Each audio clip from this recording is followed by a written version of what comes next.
हम भारत में केवल एक संदेशा देना चाहते हैं कि यदि बांग्लादेश जैसी स्थिति आप अपने भारत में नहीं देखना चाहते तो यही समय है, सही समय है, अभी नहीं तो कभी नहीं। यदि हिंदू एक आज नहीं हुआ, हिंदू एकजुट नहीं हुआ तो वो दिन दूर नहीं जब भारत के और छत्तीसगढ़ के चौराहों पर ऐसा जो बांग्लादेश में हुआ वो देखा ना जाए।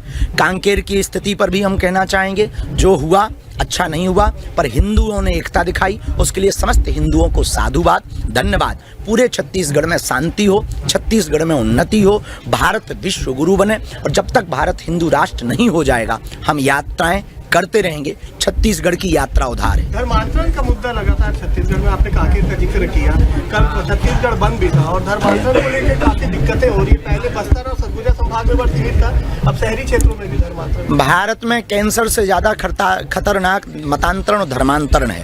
इसके लिए समस्त सनातनी और हिंदू परंपरा के लोग कार्य कर रहे हैं, हम भी करेंगे। वह एकजुटता जब तक धर्मांतरण के 3 कारण हैं: अशिक्षा, अंधविश्वास, आर्थिक तंगी।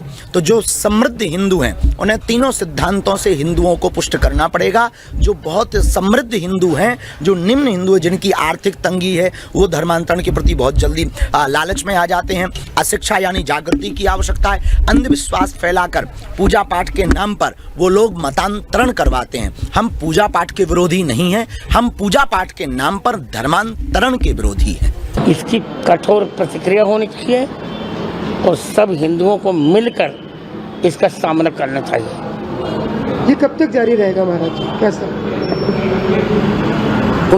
वो इतनी नीच कौम है, उसके लिए कुछ कहा ही नहीं जा सकता। अब प्रतिकार के अतिरिक्त कोई विकल्प हमारे यहाँ नहीं है। बांग्लादेश की मुक्ति में भारत ने अहम भूमिका निभाई थी, लेकिन अब जिस तरीके से हो रहा है, क्या वो भूल चुके हैं भारत का रोल? वो तो सब कुछ भूल जाते हैं और हमको अब शांत होकर नहीं बैठना चाहिए। सभी हिंदुओं को इकट्ठा होकर इस अत्याचार का बर्बरतापूर्वक बदला लेना चाहिए। देश की सरकार से क्या उम्मीद है इस विषय में? अब देश की सरकार से तो मुझे आशा है कि कुछ करेगी। पश्चिम बंगाल में भी हुमायूं कबीर अब बाबरी मस्जिद के नाम से एक मस्जिद बना रहे हैं। वो संभव नहीं और न हम बनने देंगे। पश्चिम बंगाल में भी हिंदुओं पर बीच बीच में अत्याचार होते हैं, लेकिन वहाँ की जो मुख्यमंत्री हैं वो उसको गंभीरता से नहीं लेती, क्योंकि वो नाम के हिंदू हैं। नाम ममता है और है वो निर्ममता। महाराज जी, इंद्रेश जी ने हाल ही में कहा है कि आज के जो यादव हैं वो भगवान कृष्ण के वंशीय नहीं है। क्या सच्चाई है, क्या कहें? मैं इंद्रेश की बात पर कोई टिप्पणी नहीं करूँगा, जाने दीजिए। यूपी में ब्राह्मण विधायक अब अलग अलग बैठकें कर रहे हैं, उनका कहना है कि उनकी आवाज़ दबाई जा रही है यूपी में।